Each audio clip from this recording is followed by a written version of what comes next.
Comezo por presentarvos a un vello amigo do Feira e é unha satisfacción enorme de poder contar con el aquí e que co pouquísimo tempo que vai estar aquí desta volta pois fixera o esforzo de preparar a intervención e as reflexións que vos vai contar hoxe.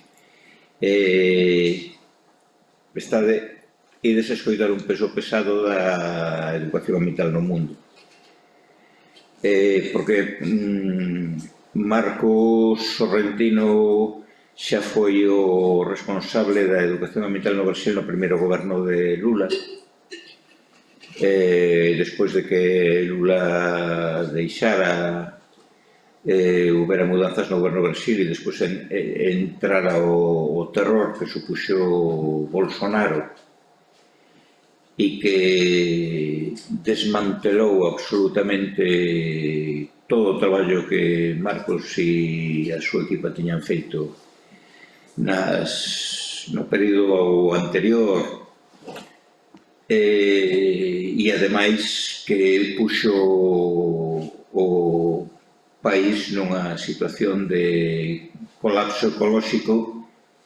Eu estaba casi tan asustado como el da posibilidade de que non poidera haber unha mudanza no goberno do Brasil, porque estamos nun momento en que a crise ambiental do planeta é crítica.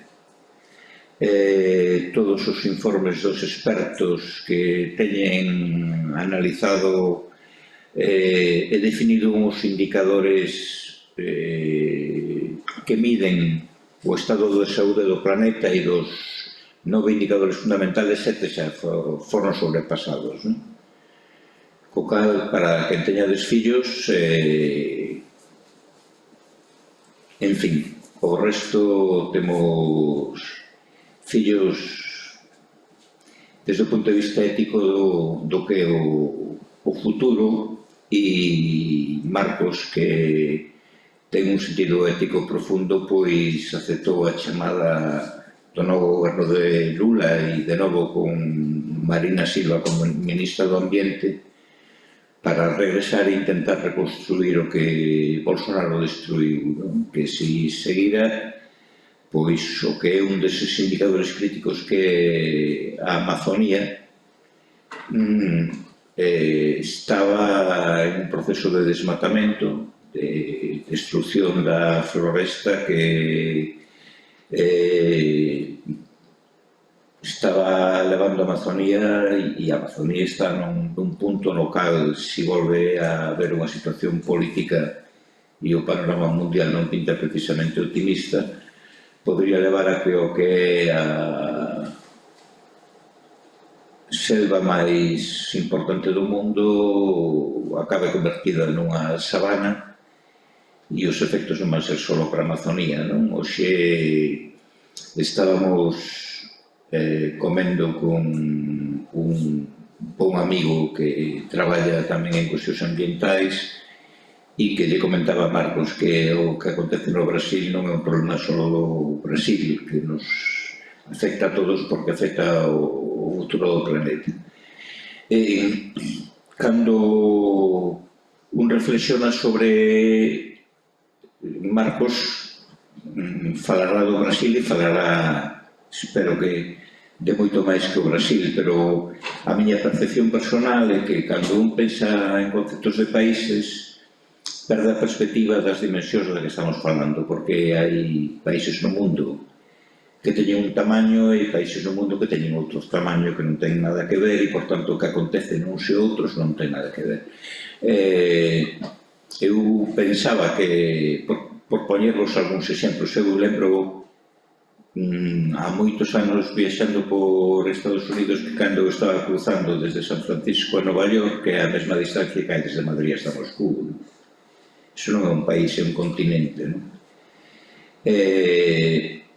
Pensaba por poñer un exemplo, que desde a cidade onde está a Universidade de São Paulo, da cal Marcos é profesor, e a cidade de Salvador de Bahía, a zona con máis concentración, por certo, máis concentración de negros e máis concentración de galegos.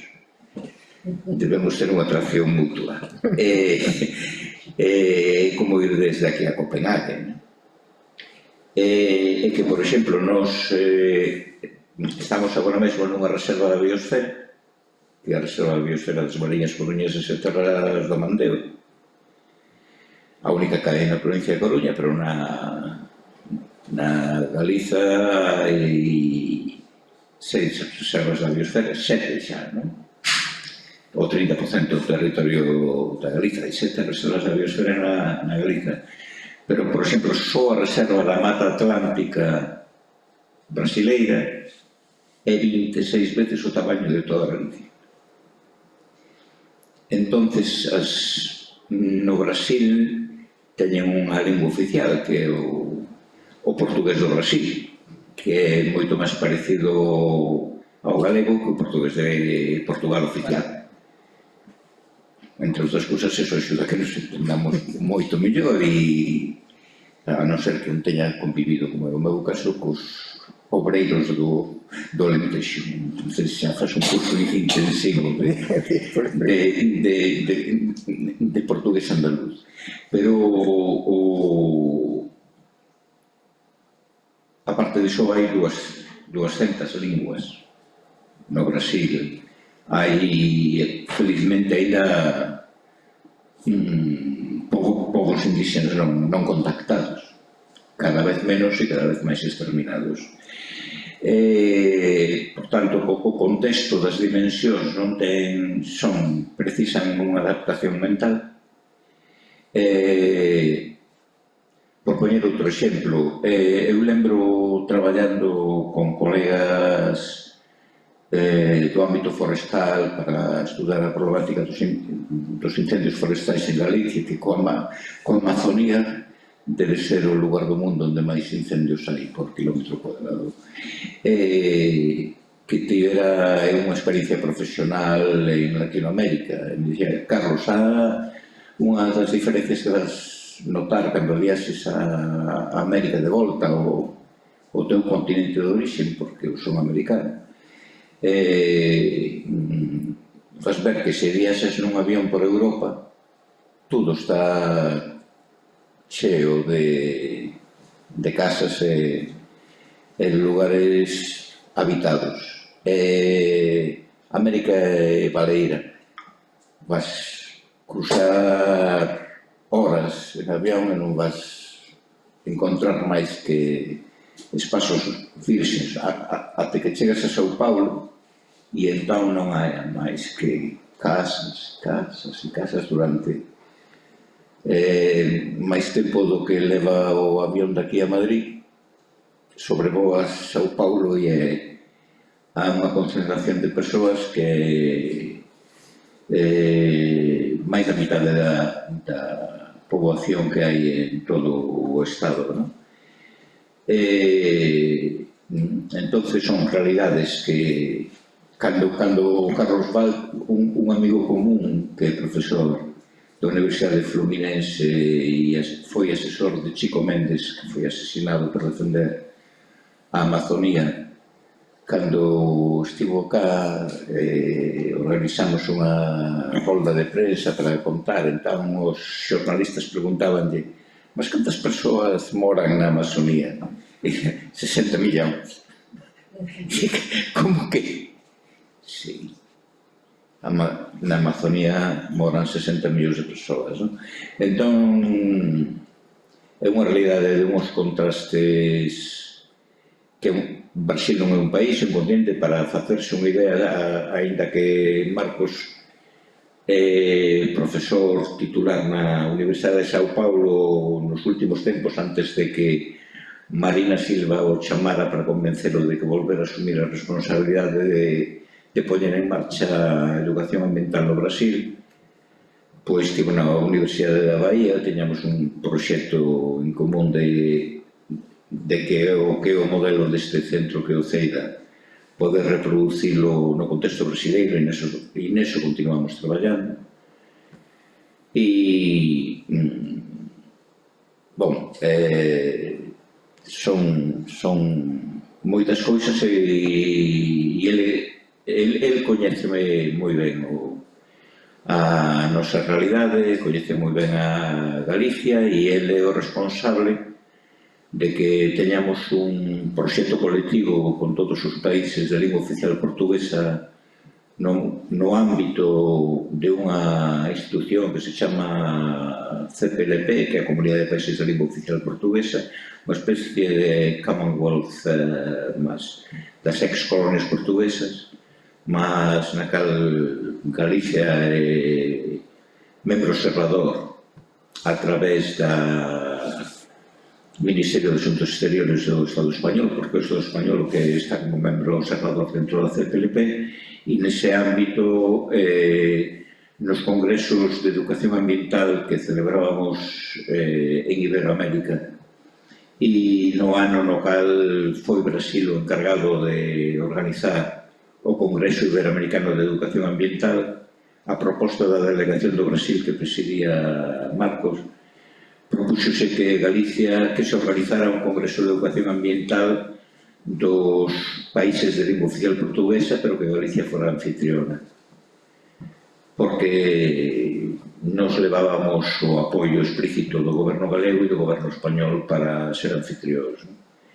E aí comezou unha historia de que se celebrou en Santiago de Compostela o primeiro Congreso de Educación Ambiental dos países de lingua oficial portuguesa e de Galicia, e xa vamos para o octavo e o ano que ven tense celebrado en moitos países e o ano que ven será de novo gracias a que ele está no goberno no Brasil e na Amazonía.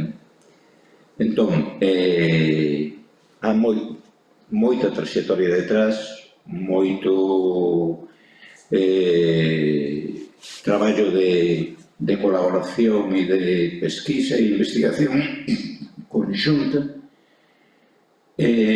Aproveitamos a oportunidade de que se acaba de celebrar as Xornadas Portuguesas de Educación Ambiental organizadas pola Asociación Portuguesa de Educación Ambiental de Caldas da Raíña, perto de Lisboa, que ele foi un convidado.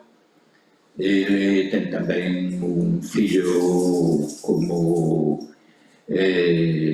traballando na Universidade de Coimbra e iso posibilitou que poderan ele e máis Simone, a súa muller e outra investigadora e persona implicada na defensa do ambiente de xerar unha conciencia ambiental crítica, pois que puderan facer unha escapada hasta aquí, aproveitando esa escapada que é cortísima porque chegaron onte marcha mañá, pois temos a oportunidade de que poidades escoitar as súas reflexións e, bueno, despois opinades. Obrigado.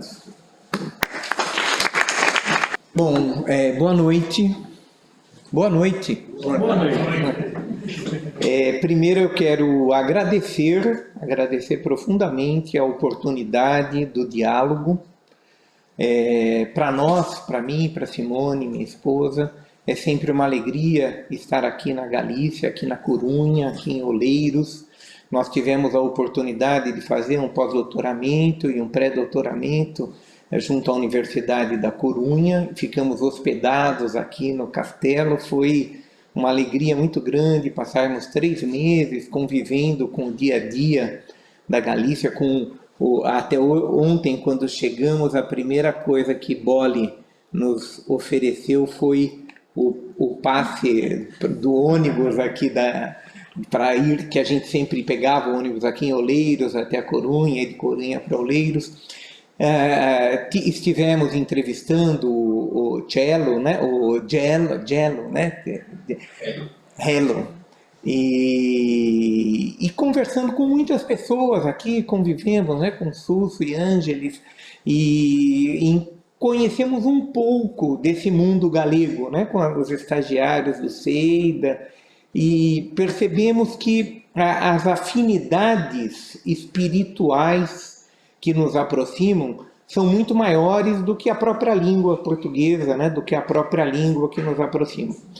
Então eu agradeço muito a rápida acolhida, né? Quando eu e Simone, vindo de Coimbra para cá ontem, perdemos o trem, nos enganamos com o trem, tivemos que pegar um outro trem. Eu falei, mas que eu fui inventar de ir até Oleiros, né, para ficar 2 dias só?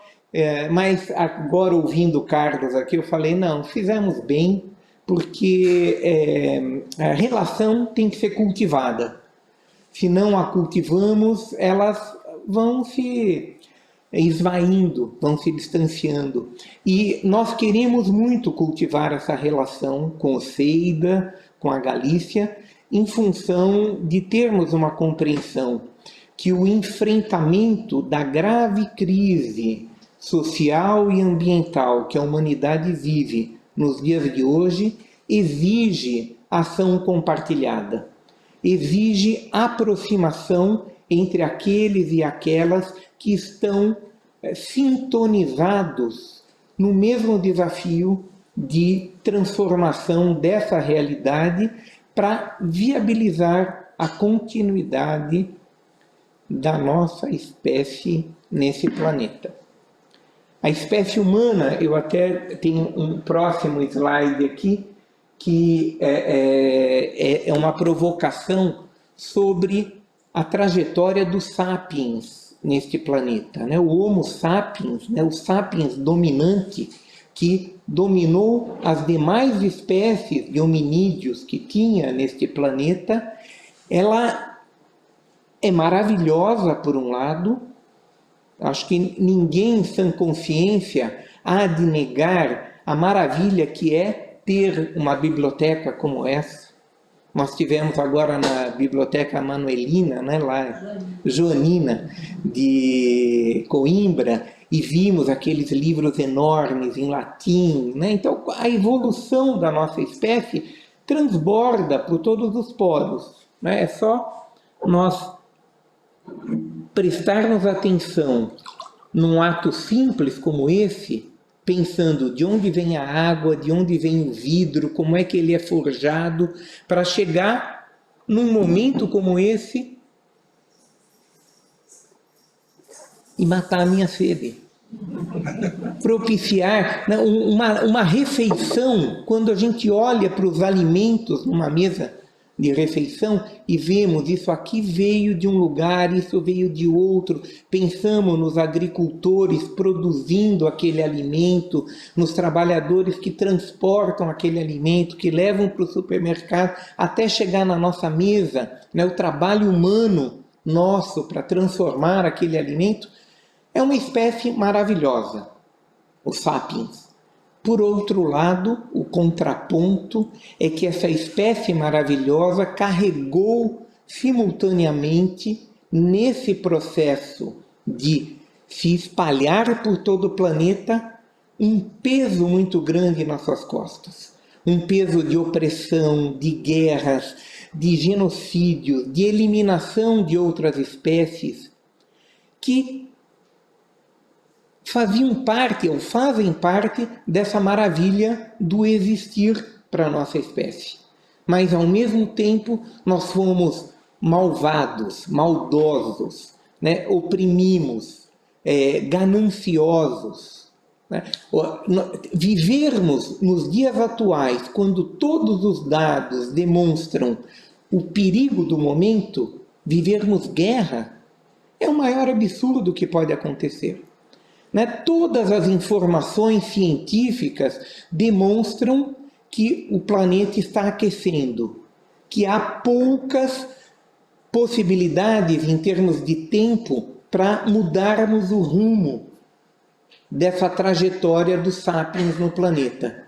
E a gente ainda presencia novas guerras acontecendo. Né? Esse genocídio que está acontecendo na Palestina, essa guerra entre a Rússia e a Ucrânia e tantas outras que estão acontecendo, demonstram que a nossa espécie precisa fechar para balanço. né, precisa pensar para onde que nós queremos caminhar. Parte desse desafio que se coloca para a nossa espécie passa pelo campo da educação. Então, eu gostaria de conversar só 3 pontos com vocês hoje. Um é essa questão socioambiental, essa questão que transborda das telas de televisão, que todos estão falando apavorados sobre a erosão da biodiversidade, a erosão genética, inclusive, sobre o aquecimento global, sobre a falta de água, sobre quase 1 bilhão de humanos ainda passarem fome. Como é que essa questão ambiental dialoga com a questão educacional nesse concerto de organização humana em 200 estados-nação? O modelo organizacional que os humanos encontraram, que hoje é hegemônico no planeta, é o modelo do Estado-nação. Como é que esse modelo organizacional pode nos oferecer caminhos para sairmos desses impasses? Então, esse é um ponto que eu quero trazer para a nossa conversa. O segundo ponto é falar um pouco do Brasil, como é que um dos 200 estados-nação está tentando equacionar esse desafio por meio da educação. Tem outras dimensões que a gente pode conversar, mas como é que a educação entra nesse contexto de um Estado-nação e que eu acredito que tem muita similitude com o que está acontecendo nos outros países desse planeta, em especial os de língua portuguesa e os latino-americanos, que eu conheço um pouco melhor. E o terceiro ponto é como é que a gente pode agir como cidadão, como cidadã, como é que nós podemos agir como organizações nesse contexto. Que atuação é possível ser feita para nós não jogarmos a toalha. Não sei se vocês entendem essa metáfora, né? Não dizermos, para que eu quero descer. Não tem como descer. Nós estamos juntos numa nau que ou nos salvamos juntos ou afundamos todos juntos. Então, no primeiro ponto, sobre o contexto internacional, o Carlos já trouxe aqui bastante elementos, né? A questão ambiental é grave. Não nos anos 70 do século passado, quando eu comecei a minha militância ambientalista, a gente era chamado de louco, de romântico, de radical, de comunista, de anarquista. Tudo quanto era pejorativo era atribuído aos ambientalistas, dizendo que os ambientalistas eram contra o progresso, contra a melhoria de vida das pessoas. E essa temática foi ganhando espaço em Estocolmo, em 72, na Rio 92, e gradativamente não só os governos, mas os empresários, a sociedade foi falando, essa questão ambiental veio para ficar, não é uma moda, é algo importante. Exemplos não faltam, eu não vou falar sobre eles aqui, mas eu quero chamar a atenção que em toda a narrativa da questão ambiental, um ponto sempre vem à tona, que para enfrentarmos a degradação social, ambiental e humana, é necessário a mudança cultural. Se nós não mudarmos uma cultura baseada no ter, no acúmulo, na informação rápida, na necessidade assodada de saber sobre tudo o que acontece no mundo, mas saber superficialmente, nós não sairemos das armadilhas desse modelo que iludiu os nossos avós, os nossos pais e nós mesmos. Nós mesmos acreditamos que era esse modelo de desenvolvimento que nos propiciaria a felicidade. E aí, agora nós precisamos desconstruir isto. Como que se desconstrói isso? Como desconstruir os nossos hábitos carnívoros? Nós somos consumidores contumazes de carne. carne de boi, carne de frango, carne de animais marinhos. Vamos nos chicotear? Minha culpa, minha máxima culpa? Me parece que não. Mas precisamos questionar. Precisamos consumir tanta carne quanto consumimos nos dias de hoje? Podemos diminuir? Uma vez aqui na Galícia, uma jornalista me entrevistou perguntando: por que vocês estão acabando com a Amazônia? Quase me dando de dedo, assim, dizendo que nós brasileiros estávamos acabando com a Amazônia. Eu falei: para alimentar os carnívoros europeus. No dia seguinte saiu a manchete no jornal, né? Carnívoros europeus. É um pouco caricato isso, mas os carnívoros de todo o planeta induzem o agricultor a plantar boi, né? A avançar na fronteira agrícola para fornecer alimentos que estão baseados numa opção cultural que foi feita há décadas atrás. Os meus pais comiam carne uma vez por semana, por falta de condição financeira. Melhorar de vida para eles era comer carne, almoço e janta todos os dias. E eu ia dizer para os meus pais: não coma carne. Meus pais queriam melhorar de vida e queriam comer carne.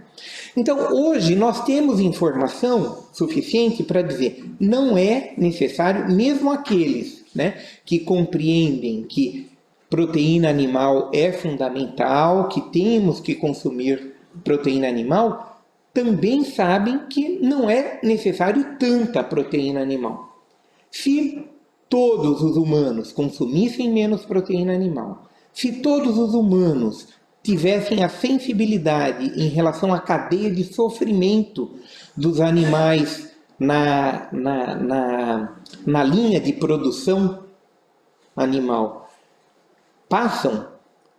nós diminuiríamos o consumo de animais. Hoje, com a autoridade portuária aqui da Corunha, eu falei assim: puxa vida, perdi a chance, a oportunidade de dizer a ele o que a gente pode fazer para, pelo menos, acabar com a exportação de animais vivos. O Brasil exporta animais vivos. Uma boa parte deles morrem durante a trajetória. É uma ignorância. Além do sofrimento animal, o país recebe muito menos ingresso financeiro, porque exporta para a China, para a Arábia, para Israel, animais que lá são abatidos, são beneficiados e geram recursos em outros lugares. O país, se minimamente inteligente, poderia pensar em fazer o beneficiamento dos animais, ou o maleficiamento dos animais lá no próprio país e não fazê-los padecer toda uma viagem. Então tem questões mínimas, né? Nós não precisamos chegar no acordo, não precisamos ser todos vegetarianos, veganos, né? Temos uma história cultural que precisa ser respeitada, mas pode ser modificada.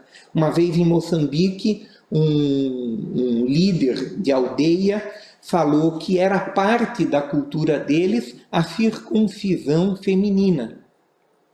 A cultura deles pode ser modificada. Ele próprio falou: o nosso líder decidiu que não teríamos mais circuncisão feminina, porque as mulheres, as meninas, as crianças sofrem com essa circuncisão.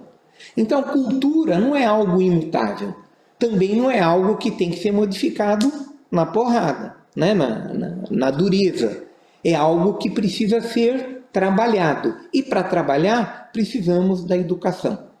Ninguém nega o papel da educação para mudanças culturais. Os que negam tentaram fazer transformações forçadas e tiveram problemas muito sérios, né? Eu lembro sempre do Ho Chi Minh, né, querendo fazer, ou o próprio Mao Tse Tung, né, querendo fazer a volta para o campo. A volta para o campo, na marra, forçada, não vai ser bem sucedida. Agora, volta para o campo, por meio de um processo educador, onde as pessoas questionem o modo de vida e visualizem outras possibilidades, talvez seja possível. As pessoas que vivem, o Chico Mendes, que o Carlos mencionou aqui, pouco antes de morrer, ele esteve na cidade que eu morava, em Piracicaba, no interior de São Paulo. E ele, terminando a palestra, eu fui perguntar para ele como é que nós podíamos colaborar para a causa dos seringueiros.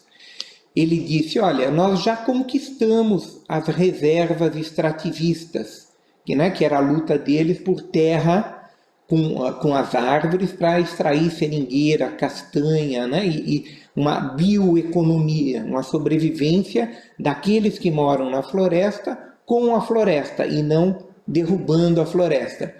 Mas ele disse, mas se vocês querem nos ajudar, lá no Seringal, no Acre, nos ajudem a pensar numa escola da floresta. Porque a escola que nós temos lá é a escola com a pedagogia de Paris. É a escola que se espraiou para o mundo inteiro com uma mesma lógica de valorizar ainda mais a saída da floresta. A vontade que o jovem tem de compartilhar as maravilhas da tecnologia da sociedade moderna. Vamos negar a eles isso? Não.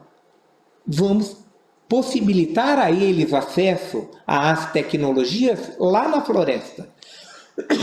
Vamos trabalhar a possibilidade de crianças, jovens e adultos que vivem na floresta quererem continuar na floresta. Mas nós precisamos de uma escola apropriada à floresta. Apropriada desde a possibilidade da criança e do jovem ir para a escola. Chico Mendes disse, a criança às vezes anda na mata de barco 4, 6 horas até chegar na escola, para depois mais 4, 6 horas para vir para a escola. Então, essa escola de todo dia não é apropriada àquela realidade. Ele falou, por que não uma escola pautada pela pedagogia da alternância, onde crianças e jovens ficam 15 dias na escola e 15 dias na sua casa, com a família, experimentando, inclusive, o que aprendeu na escola. Então, existem alternativas que precisam ser mobilizadas para que a gente faça um novo pacto dessa espécie. Para que a gente não seja sequestrado pelo celular. Tem um filósofo coreano chamado Han, o último nome dele é Han, eu sempre esqueço o nome dele, que ele escreveu um livro sobre a sociedade do cansaço. Escreveu um outro livro chamado Favor Fechar os Olhos, onde ele traz a reflexão sobre a importância do silogismo, do começo, meio e fim. Nós vivemos momentos que não fecham. É como o WhatsApp. A gente abre uma mensagem atrás da outra e não equaciona nenhuma relação. São várias relações ao mesmo tempo. Tem estudos que mostram que o Alzheimer é uma doença muito presente nas sociedades atuais, não porque a gente faz muita coisa, mas porque a gente faz muita coisa ao mesmo tempo. Nós não nos dedicamos a uma, depois a outra, depois a outra. A gente fica no celular, na televisão, nas conversas, né? E tudo sem silogismo, sem começo, meio e fim. Isso tudo fica pulando nas nossas cabeças e não cria o sentimento de integridade, de compromisso. Então, eu estou fazendo algumas digressões para dizer que a contemporaneidade coloca para os sapiens, para a nossa espécie, desafios como nunca antes na história da nossa espécie se colocou. E falar de ecologia, falar da questão ambiental, é falar sobre tudo isso. Muitas pessoas entre nós que se dedicam com o coração, de corpo e alma, à causa ambiental, à causa da vida, elegem um tema Então, é o resíduo sólido, é a questão das espécies invasoras, é a questão do repovoamento vegetal, ou do desmatamento, ou da queimada, e não faz conexão entre esse tema e os demais temas que compõem a problemática socioambiental e humana.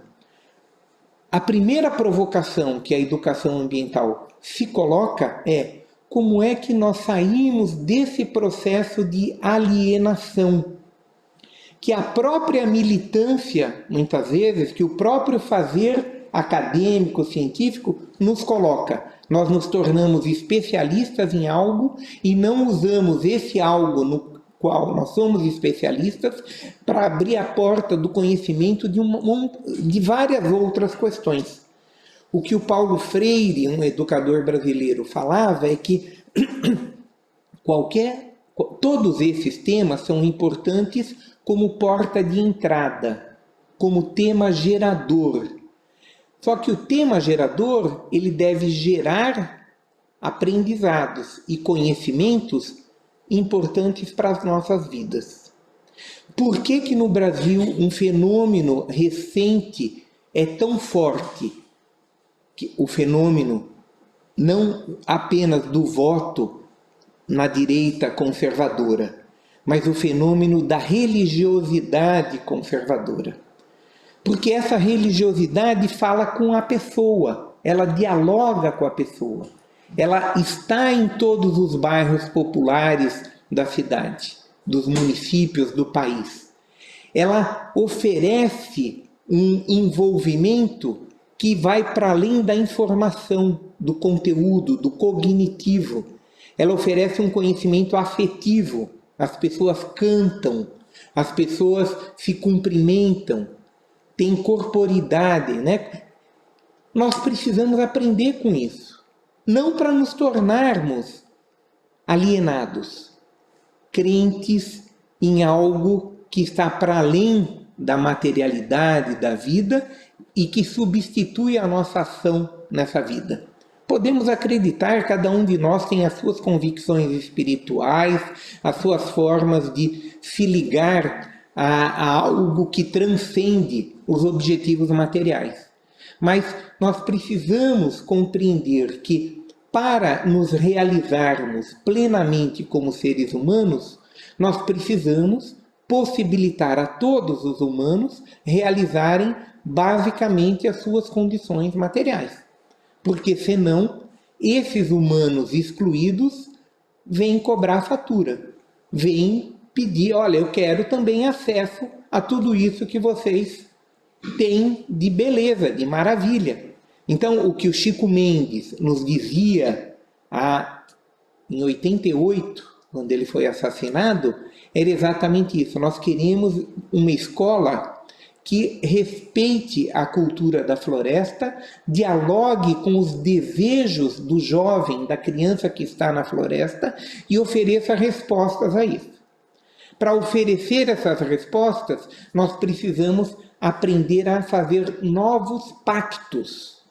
A pactuação que nós fizemos nas sociedades democráticas modernas, no Estado-nação contemporâneo, é muito interessante. No entanto, ela tem dado provas de não estar sendo suficiente, né? Ao ponto de nós termos a mentira tendo campo aberto para correr solta. E as pessoas com a mentira destituem presidentes de país, destituem parlamentos. Como é que a gente se defende disso? Como é que a gente se defende de algo tão bom quanto o celular? Porque, convenhamos, não tem coisa melhor, não sei, tem coisa melhor, mas é muito bom você poder tirar uma fotografia aqui e mandar para uma pessoa amiga. Lembram como que era fazer fotografia antes? Né? Tinha que fotografar, revelar, ir no correio, mandar para a pessoa, demorava, né? Hoje a gente fala automaticamente. Então, mas como é que a gente, utilizando esses benefícios, ao mesmo tempo... Bom, eu estou incumpridando essa conversa, eu quero entrar no segundo ponto, que é, sendo a educação tão importante para a mudança cultural, como é que a gente faz educação, como é que fazemos educação em cada país, em cada estado-nação? Há pouco tempo atrás, um representante da Instituto Cultural da Dinamarca nos procurou lá no Ministério do Meio Ambiente no Brasil para dizer que ele queria passar para nós um videogame que era um jogo de tatus, um jogo tipo de videogame, né? de briga, do bem contra o mal. Tinha os tatus. Tatu fala em galego? Como? Não. Tatu, igual ardilha. Ardilha, talvez. A tatu é um bicho, um animal que cavoca a terra e se esconde embaixo da terra. Topo. Como? Topo. O armadilha. Uma teipa. Teipa. Bom, um tatu. Ele desenvolveu um jogo e queria que as crianças brasileiras tivessem a oportunidade de acesso a esse jogo. Eu achei bom, acolhi, estamos ajudando a divulgar, mas na narrativa dele, ele dizia, o jovem na Dinamarca, ele é um jovem consciente da mudança do clima, e o jovem no Brasil não é. Eu falei, será que o jovem na Dinamarca é consciente da mudança do clima? Quais são as atitudes, os comportamentos que os jovens dinamarqueses têm? Eles usam menos o coche? Eles têm um comportamento menos... Bom, a conversa foi nessa direção e chegamos à conclusão que os jovens, assim como os adultos, temos comportamentos que não são sustentáveis e que são necessárias mudanças culturais em todo o planeta. Em todas as fases da população, em todas as faixas etárias, em todos os níveis econômicos. Nós estamos começando a trabalhar, estava até contando agora há pouco, com os vereadores dos municípios brasileiros. Nós somos 5.568 municípios. Somos 58 mil vereadores. Os vereadores no Brasil têm um baixíssimo nível de acesso à informação acadêmica, à informação teórica, mas são representantes da população. São pessoas que, por motivos diversos, foram eleitos para falar em nome da população. Então, temos que trabalhar com a educação dos vereadores. Como é que a gente faz trabalho educacional com esse conjunto de vereadores? Como é que nós fazemos trabalho educacional com os líderes religiosos que convencem tantas pessoas sobre como fazer o bem, quais são os caminhos para fazerem o bem? Esse desafio de fazermos educação, todo mundo concorda, mas não o realiza. Nós tivemos até agora 28 conferências das partes sobre mudança do clima. Agora teremos a 29ª esse ano, no Azerbaijão, parece, no Azerbaijão, e a 30ª será no Brasil, o ano que vem, em novembro, em Belém do Pará. Nas 28 conferências que aconteceram até agora, nunca entrou o tema educação na mesa de negociação da diplomacia internacional. Quer dizer, a temática é urgente, as pessoas que se reúnem em torno da questão da mudança do clima são pessoas que estão preocupadas efetivamente com a mudança do clima e elas não negociam sobre educação. Nós fomos à diplomacia brasileira perguntar sobre como que nós fazemos para colocar à mesa de negociações a questão da educação. E a primeira resposta que tivemos foi: a opção da diplomacia brasileira tem sido pragmática. E a educação não é um tema pragmático. É mais pragmático você negociar quanto vai reduzir de CO2, quantas árvores serão plantadas. Agora, como é que a gente traz de forma pragmática o tema educação? Então, esse desafio, se é difícil numa mesa de diplomacia que lida com a questão ambiental, imaginem com as câmaras de vereadores que lidam com questões muito objetivas e concretas, né? O asfalto da rua, a água, o saneamento, a moradia, a praça pública, né? Como é que esses vereadores vão legislar e influenciar o executivo a tomar atitudes relacionadas à educação? Nós estávamos conversando há pouco sobre a impotência do pequeno município de atuar com educação. Não tem técnicos. Como é que a gente induz os municípios a se unirem para ter pessoas capacitadas para desenhar uma proposta educadora que possa ser útil a todos os municípios? Então, município de 1.000, de 2.000, de 5.000, de 10.000 habitantes, como é que eles podem juntos ter um corpo técnico que sirva a todos eles para desenhar um processo educador que esteja para além de dar informações?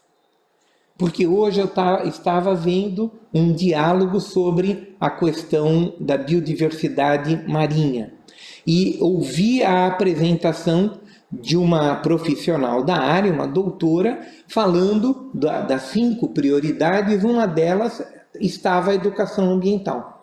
E o relato que eu ouvi dela, eu não quero nem aqui incorrer em análise precipitada, mas o relato que eu ouvi dela compreende educação como levar informação para as pessoas. Dificilmente as pessoas compreendem educação como uma ação permanente, continuada, articulada, forjada junto com as pessoas. Nós só mudamos valores, comportamentos, quando nós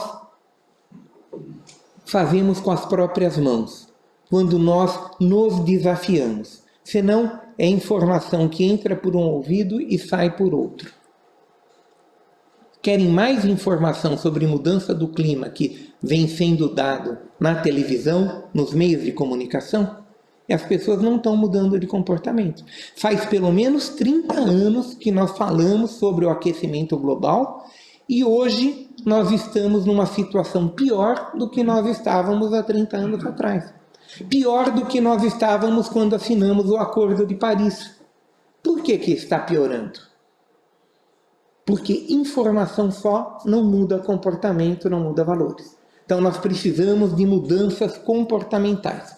Essa educação ambiental, que não é só informação, informação é importante, mas não se limita à informação, ela precisa ser forjada a partir de equipamentos de educação que acolham a cidadania para que ela tenha experiências de plantar árvore, de colher semente. O Susso, quando vai ao fundo do quintal e colhe uma semente de uma árvore, ele está tendo um ato de mudança comportamental que poucos de nós temos a oportunidade de ter. O que nós ensinamos às nossas crianças em relação à vida vegetal? A jogar a semente no lixo. Uma semente é o embrião da vida. É uma maravilha. Imagine, numa sementinha tem uma árvore enorme. Nós cultivamos a insensibilidade das pessoas ao colocarmos tudo como lixo, como resíduo, e não darmos uma atenção especial a cada semente. E a mesma coisa, eu não vou me perder em exemplos aqui, mas nós precisamos mudanças de valores, mudanças culturais, e elas só vão acontecer se nós tivermos um comportamento que permita a transição educadora para as sociedades sustentáveis. Os desafios complexos exigem transições plurais, não é uma única forma de transição. É na diversidade que nós construiremos as transições educadoras. E a bioeconomia, o combate ao desmatamento, são exemplos de necessidade de transição. A gente tem falado de educação ambiental como educação climática, educação para os ODS, Agenda 2030, educação por direitos animais, tem diversas variações, mas na essência nós não conseguimos mudar. Para mudar, nós precisamos de Estados-nação comprometidos com isso. No Brasil, com o retorno do governo Lula, nós retornamos a algo que já não era bom. Quando a gente fala de governo Lula, vem aí eu fazer propaganda do governo Lula. Não, já não era bom. Já não respondia ao que o mundo moderno exigia. No entanto, nós fomos para o fundo do poço com esse governo que acabou não só com a educação ambiental, mas com a importância que tem a floresta, os indígenas. Tem o discurso, a narrativa que o governo que terminou tinha era: se temos apenas 1 milhão de indígenas no Brasil e temos 208 milhões de demais pessoas que vivem no país, por que tem que ter terra para os indígenas? Nós temos que ter terra para produção. Né? E essa narrativa, para uma pessoa que não compreende a importância que tem a diversidade, há outras cosmovisões, outros comportamentos, e como isso pode nos ajudar a sair da enrascada, das dificuldades que nós vivemos hoje, é um discurso que cola. A pessoa fala: não, são 1 milhão de indígenas, 208 milhões de brasileiros como um todo, vamos tirar a terra dos indígenas? O ex-presidente do Brasil estava certo. Como é que a gente vence essa narrativa simplificadora que ignora a importância que teve e que tem os povos nativos nesse país? A gente pode fazer o discurso da justiça histórica, da reparação histórica, que é um discurso importante, mas não precisa nem desse discurso da reparação histórica. É o discurso da inteligência, que está associado à compreensão da importância da diversidade. O último que repercutiu no planeta inteiro, na contraposição ao discurso da diversidade, que defendia o discurso da homogeneidade, que defendia a eugenia, deu no que deu. Vizinho de vocês aqui, na Alemanha, e depois na Itália, e depois em outros países. Eram pessoas que acreditavam que seríamos melhor enquanto espécie humana, simplificando, sendo todos semelhantes. Isso, a história deu demonstrações sobejas que não é o melhor caminho. Mesmo com espécies animais e vegetais. Quando você simplifica geneticamente para aumentar a produtividade, num primeiro momento pode ser positivo. Você tem maior produtividade, mas depois você começa a ter as pragas, as doenças, etc., que demonstram que você precisa da diversidade.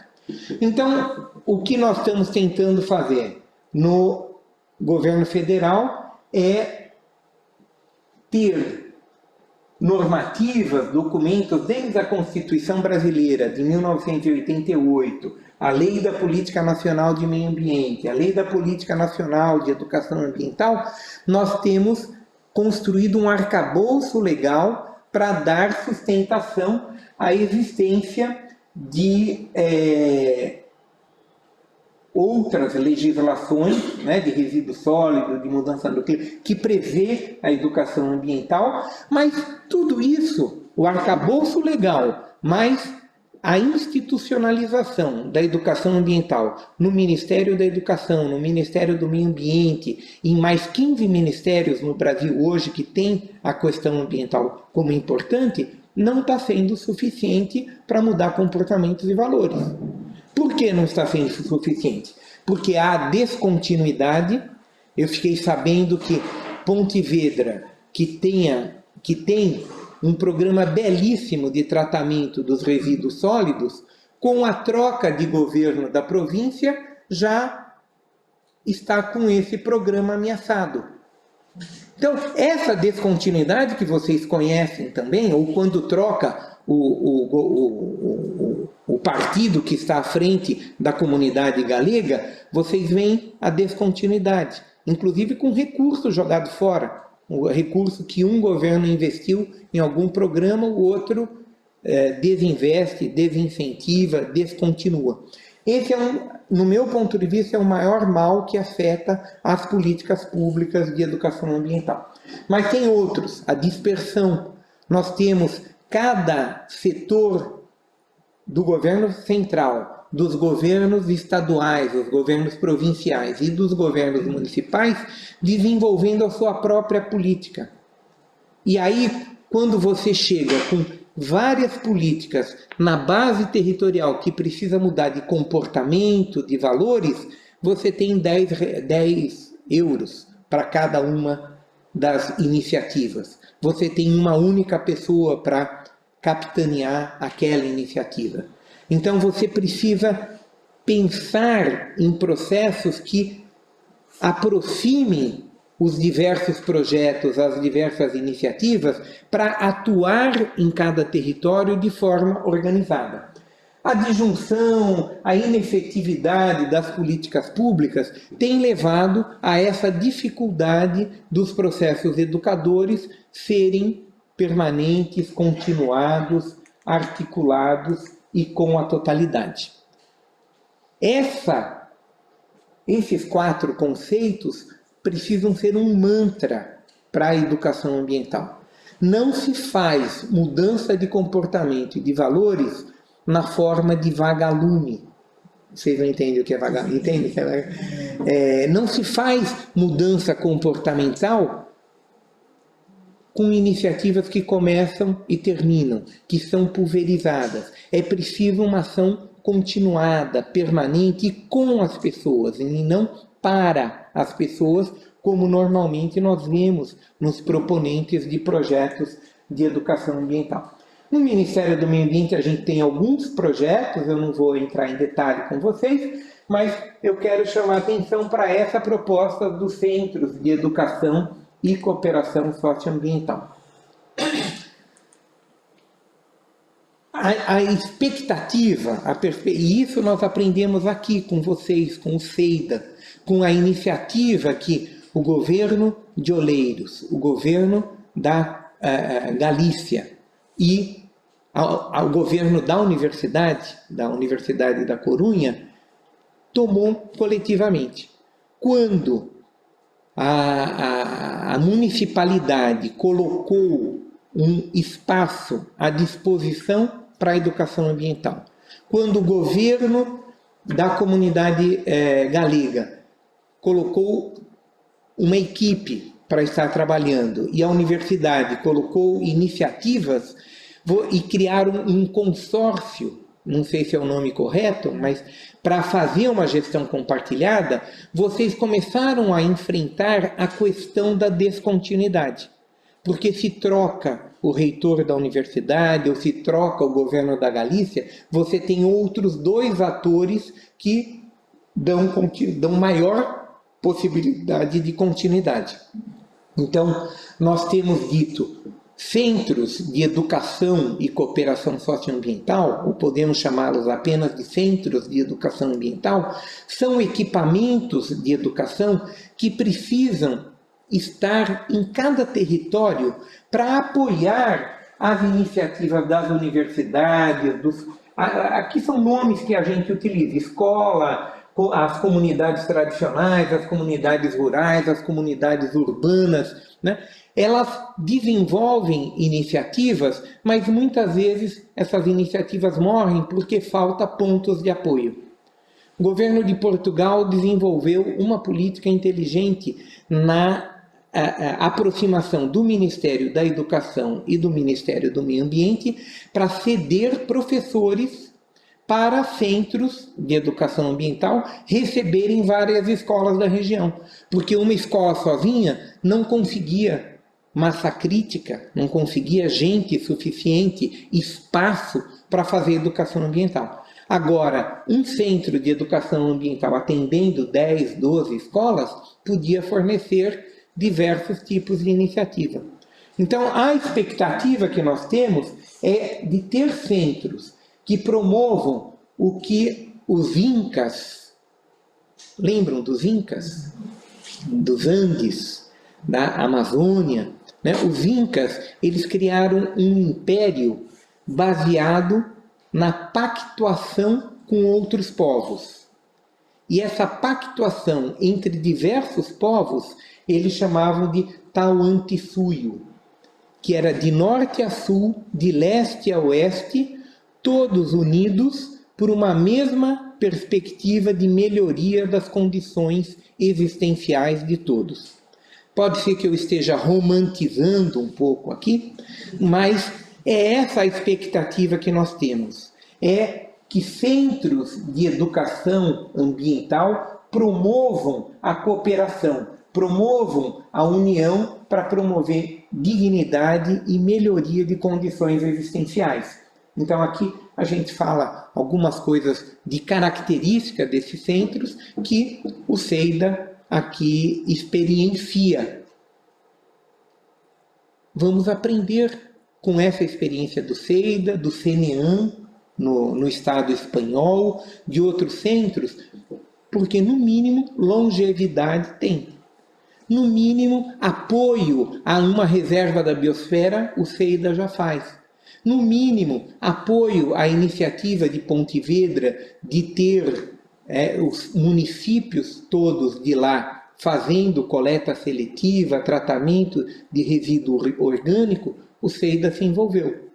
É pouco? É pouco. Tamanho do desafio? Pô, vocês fizeram tudo isso e o mundo continua afundando?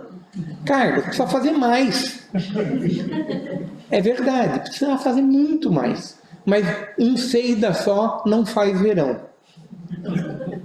Para fazer verão é preciso uma rede de CEIDAs.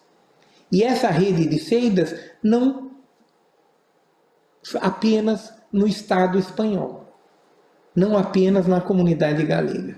Uma rede de CEIDAs no planeta Terra. E uma rede de CEIDAs que tenha capilaridade, porque não basta ter um centro aqui em Oleiros, se lá em Sada tem um grupo de pessoas que não conseguem vir até aqui. Que não é muito o caso, aqui para vocês o deslocamento é mais fácil, mas na Amazônia brasileira é muito difícil o deslocamento. Então não basta a gente colocar um centro de educação ambiental em Manaus ou em Belém do Pará. Nós precisamos, nos 62 municípios do estado do Amazonas, ter equipamentos de educação ambiental que acolham as pessoas que ouviram o passarinho cantar, que perceberam que a mudança climática é real, que perceberam que viver na floresta é importante, que perceberam que o compromisso deles com a floresta é um compromisso com a humanidade inteira, e que perceberam que eles podem melhorar de vida, porque a humanidade inteira quer o compromisso deles com a floresta. Então, criar uma relação de mutualismo entre o caboclo, a pessoa, o indígena, que mora no meio da floresta, com cidadãs e cidadãos de todos os locais do planeta, é fundamental. Eu tive há pouco tempo atrás em Manaus falando para uma reunião de secretários de meio ambiente dos 62 municípios do Amazonas, do estado do Amazonas. né? A Amazônia é muito maior do que o estado do Amazonas, né? O estado do Amazonas tem 62 municípios, o do Pará tem 144 municípios, o estado de Roraima tem 15 municípios, cada estado tem as suas particularidades, mas é junto a cada um deles que a gente precisa chegar. Porque se nós fizermos essa conversa aqui, ela não chega a cada indivíduo, a cada cidadão. Então nós estamos querendo uma política que tenha capilaridade e enraizamento. Estive conversando com os 62 municípios, os secretários de meio ambiente, falando da oportunidade que vai ser a COP30 no Pará, né, na Amazônia brasileira, e que o estado do Amazonas deveria, e nós estamos organizando no estado do Amazonas o 8º Congresso Lusófono e Galego de Educação Ambiental, e que era importante eles estarem se envolvendo, construindo a expressão de cada munícipe desses 62 municípios no Congresso, para que o Congresso leve para a COP30, porque nós não queremos só os diplomatas negociando o novo pacto, nós queremos que a voz da pessoa que está no município repercuta lá. Falei, né? Achei que eu tinha falado bonito, né? Aí um vereador levantou a mão, falou assim: olha, eu vinha no Uber ouvindo rádio aqui pro evento, e eu ouvi no rádio que o BNDES, o Banco de Desenvolvimento do Brasil, recebeu 100 milhões de euros para a Amazônia, para proteger o meio ambiente da Amazônia.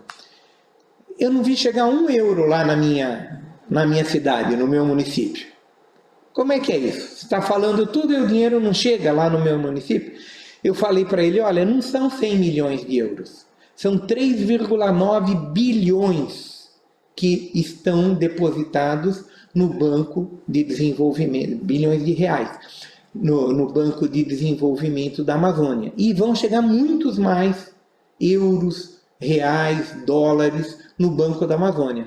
E não vai chegar R$1 no seu município se no seu município não tiver pessoas habilitadas para acessar esse recurso, para receber a informação, para escrever o projeto, para dar o grito nos foros internacionais dizendo para nós a prioridade é essa e aquela. Porque senão nós paulistas, nós do sul do país ou nós de fora do Brasil, vamos pensar em outras prioridades, que não é de quem vive lá no dia a dia.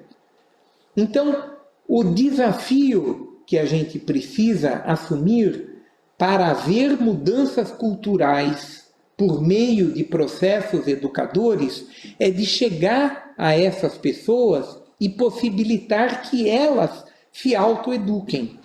Elas se eduquem por meio do apoio de processos como o SEIDA ou outros equipamentos de educação ambiental que estejam próximos deles. A escola pode ser esse equipamento? Pode, mas não é suficiente. Me desculpem aqueles e aquelas que dizem adulto não tem mais jeito, tem que educar as crianças. Quem que educa as crianças? São adultos. Se a gente não educa o adulto, as crianças não serão educadas. E não é educar só o professor e a professora, porque a criança não se educa só na escola. E não adianta nós dizermos, mas eles se educam, daqui 30 anos eles vão resolver os problemas do mundo. Não terá mundo daqui 30 anos se a gente não começar a mudar já. É jogar muito peso nas costas dessas crianças, dizer que eles têm que transformar o mundo. Somos nós que temos que transformar. A ansiedade climática, vocês já devem ter ouvido falar, que está acometendo crianças e jovens e a sociedade como um todo, ela acontece porque as pessoas não veem ferramental para enfrentar as mudanças do clima. Para que essa ansiedade climática se transmute em potência de agir, em potência de ação, como aquele filósofo do século XVII, chamado Baruch Spinoza, falava, para que a potência de agir seja um dos objetivos maior da educação ambiental, nós precisamos promover bons encontros. O que o Spinoza falava é que potência de agir está diretamente relacionada ao bom encontro. E o bom encontro não é só aquele que a gente enche a cara, bebe, fica alegre, feliz. O bom encontro é aquele onde nós nos sentimos inteiro, onde a gente é provocado a pensar, a buscar juntos soluções. Fazer isto que o Seida faz, de um encontro para conversas sobre diversos assuntos do planeta, é uma iniciativa nesse sentido. Mas quem vem para esses encontros? São poucos ainda. Nós precisamos chegar lá em Sada, lá na periferia da Corunha, a Dormideira, né? Ontem eu fui conhecer. Em cada bloco habitacional, e junta. Aqui vocês têm algo que eu admiro de longe, que é o Partido dos Vizinhos, né? A iniciativa é muito interessante, porque vocês têm uma forma de organização por comunidades que podem dialogar sobre as questões da comunidade. É chegar em cada organização de vizinhança e colocar o desafio da problemática socioambiental, da mudança de comportamento, da mudança de valores. Como é que a gente chega nas favelas brasileiras para dialogar sobre compromisso planetário? Muitos falam para nós, Marcos, primeiro tem que resolver o problema de fome, de moradia, de transporte, para depois falar de meio ambiente. Não, é junto. É contribuir para que as pessoas que buscam melhoria de alimento, melhoria de transporte, melhoria de habitação, compreendam que isso só acontecerá se acontecer também a melhoria das condições ambientais no planeta. Os maiores prejudicados pelas mudanças do clima são exatamente esses que estão nas periferias. O movimento de trabalhadores sem terra no Brasil, que muita gente demoniza e fala que eles são vândalos porque ocupam terras, etc., adotou como bandeira do movimento de agricultura, de conquista de terra, a agroecologia. Alguns mais marxistas ortodoxos, né, diziam, mas como ficar discutindo agroecologia, a pessoa não tem nem o que comer, a bandeira tem que ser a luta pela terra e produzir de qualquer jeito. A direção do MST conseguiu aprovar na Assembleia de quase 20 anos atrás que não é produzir de qualquer jeito, é produzir alimento saudável, é o compromisso que o antigo camponês tinha de saber que tipo de alimento que estava sendo produzido. Agora, à medida que o mercado começa a pautar a vida do camponês, ele vai pôr o agrotóxico, tudo que for necessário para vender o seu produto. Agora, se a lógica da sociedade pautar o agricultor, ele vai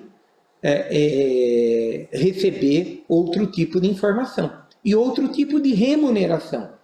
Será que pode ter algum tipo de imposto, de benefício para quem produz organicamente, para quem produz agroecologicamente? O Brasil é um país, eu termino por aqui, eu já falei, alguns de vocês já ouviram em outra ocasião, o Brasil é um país que tem 850 milhões de hectares. É difícil a gente ter a proporção, né? Mas dos 850 milhões de hectares, menos de 300 milhões estão destinados à agricultura e à pecuária. E desses 300 milhões, 280, 290 milhões, 200 são destinados à pecuária. E é uma pecuária especulativa. Uma pecuária que, em grande parte, tem menos de um boi por hectare. Porque a pessoa que tem a terra quer demarcar que a terra é dela. Então ela desmata tudo, põe um boi ali e fala, é uma propriedade produtiva. Com técnicas simples de piqueteamento, de orientação do gado, você dobra a produtividade por hectare. Imagine, se você tem quase 200 milhões de hectares com gado, se você dobra a produtividade, você precisaria de 100 milhões de hectares para produzir a mesma quantidade de gado.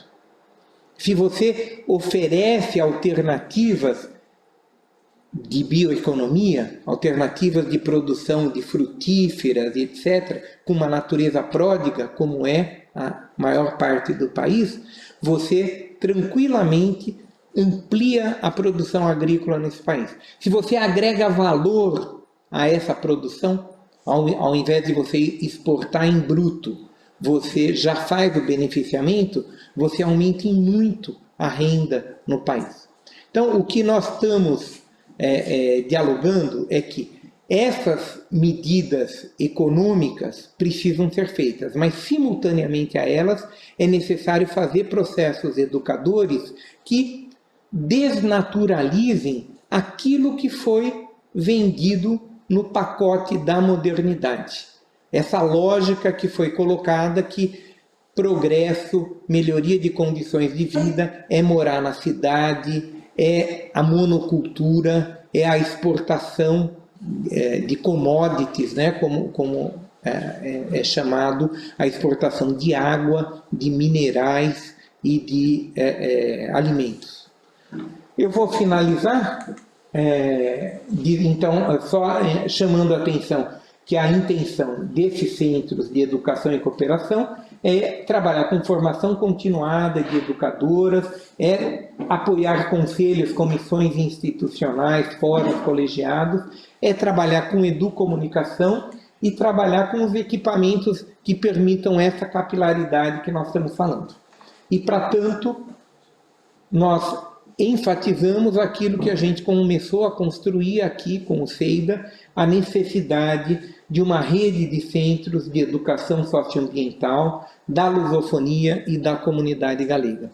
Uma rede de solidariedade que, começando com os 9 países de língua portuguesa e a comunidade galega, se expanda para outras comunidades linguísticas, para outras realidades regionais. Para isso, nós precisamos da incidência nas arenas de tomada de decisão sobre os destinos da humanidade no planeta. Agora nós vamos ter a COP16 em Cali, na Colômbia, é uma COP sobre biodiversidade. Vamos ter a COP30 no Brasil no ano que vem e diversos outros eventos internacionais, nas Nações Unidas. Quais são os chefes de Estado-nação que já foram lá e pediram que se abrisse um diálogo sobre educação ambiental, mudança de comportamento e de valores? Eu só conheço o Petrus, da Colômbia, e o Mujica, do Uruguai, que tiveram coragem de ir falar, não, mas não é óbvio que é assim. Nem o Lula, com tudo que eu admiro o Lula no sentido de trazer a questão social, levantou a organicidade entre a questão social e a questão ambiental. Petrus, Mujica, são países com pouca influência na arena internacional. Hoje, o nosso colega da administração portuária vinha falando quais são os portos que pesam na decisão sobre a lógica portuária no planeta. Ele falou Singapura. Os 8 portos da China. Os 8 portos da China têm mais peso na geopolítica portuária do que todos os portos europeus.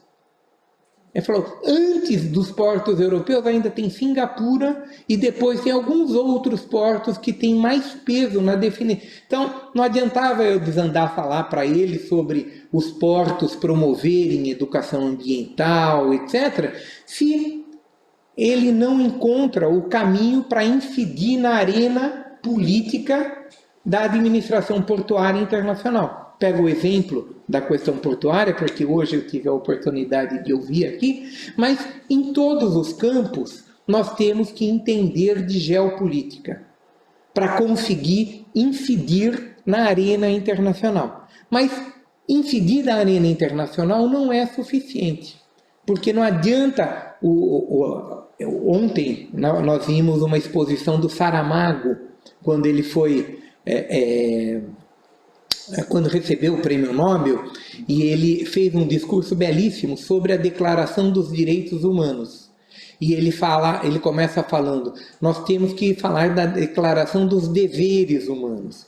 O primeiro dever é se comprometer com o cumprimento dos direitos humanos, né? Porque não adianta fazer um documento belíssimo dos direitos humanos se ele não encontra ressonância em cada país. E aí ele fala, mas mesmo quando encontra ressonância em cada país, na Constituição, não encontra na realidade. Vira discurso na Constituição Nacional, em leis específicas, mas não vira prática cotidiana. Como é que se transforma em prática cotidiana? Declarações internacionais são importantes, mas nós precisamos de capilaridade e enraizamento em todo o tecido social. Precisa entrar no diálogo nas nossas casas, ouvindo o fado num Ateneu de Coimbra. Eu falei, isso é cultura. As pessoas ainda saem de casa, pessoas idosas saindo de casa, indo para um local, para um Ateneu, para cantar junto. E tinha jovens que estavam aprendendo a beleza disso, de se encontrar, de cantar, de conversar, né? Na contramão de uma lógica que é ficar em casa no videogame, no celular, né? Individualista, competitiva, né? Como é que a gente transforma em cultura a questão ecológica e ambiental? Da mesma forma que eu me mobilizo para ir cantar junto com alguém, eu me mobilizar para conversar sobre meio ambiente, sobre mudança de comportamento, sobre mudança de valores, etc. Esse é o desafio que está sob as costas do Seida. Esse é o desafio que está sob as costas de todos nós. É sabermos como é que a gente incide na arena internacional e incide no território, nos grupos relacionais. A gente costuma falar que os territórios de convivencialidade, como Michel Maffezoli escreveu, eles são os territórios de relação quente, de relação densa, onde há possibilidade de mudança de valores, onde eu escuto a pessoa de quem eu gosto e ela me escuta porque ela leva em consideração aquilo que eu estou falando. Então, é nesses territórios relacionais que nós precisamos chegar. E para chegarmos lá, nós precisamos de equipamentos sociais a serviço de uma educação ambiental transformadora, articulada, capilarizada e enraizada. Os centros, os núcleos e outros equipamentos sociais, como escolas, postos de saúde, igrejas, podem ser esses pontos de apoio para as mudanças culturais que nós precisamos. Mas nós precisamos de política pública nesse sentido. E aí nós precisamos que as prefeituras aprovem legislação nesse sentido. Aprovem a destinação de recursos para isso. Uma vez, quando o Brasil sediou a Rio+10, em 2012, eu estava sendo convidado para ir trabalhar no Ministério da Educação, e a pessoa que me convidou pediu para escrever um discurso que a presidenta Dilma faria para a abertura do evento. Eu, na minha ingenuidade, escrevi, né, o que eu achava que devia a presidente falar num discurso das Nações Unidas. E eu sugeri na ocasião que ela fizesse uma única proposta, que era um corte linear no orçamento militar de todos os países, 10% só. E era linear, então a relação de força continuaria a mesma, né? A pessoa que me convidou falou assim, Marcos, desiste disso, isso não vai nem ser levado em consideração.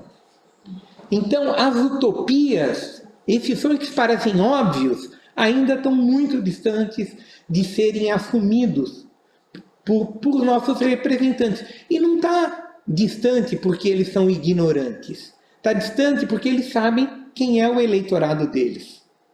Eles sabem que se eles falarem utopias muito tonitruantes e distantes da realidade, eles não vão ser eleitos.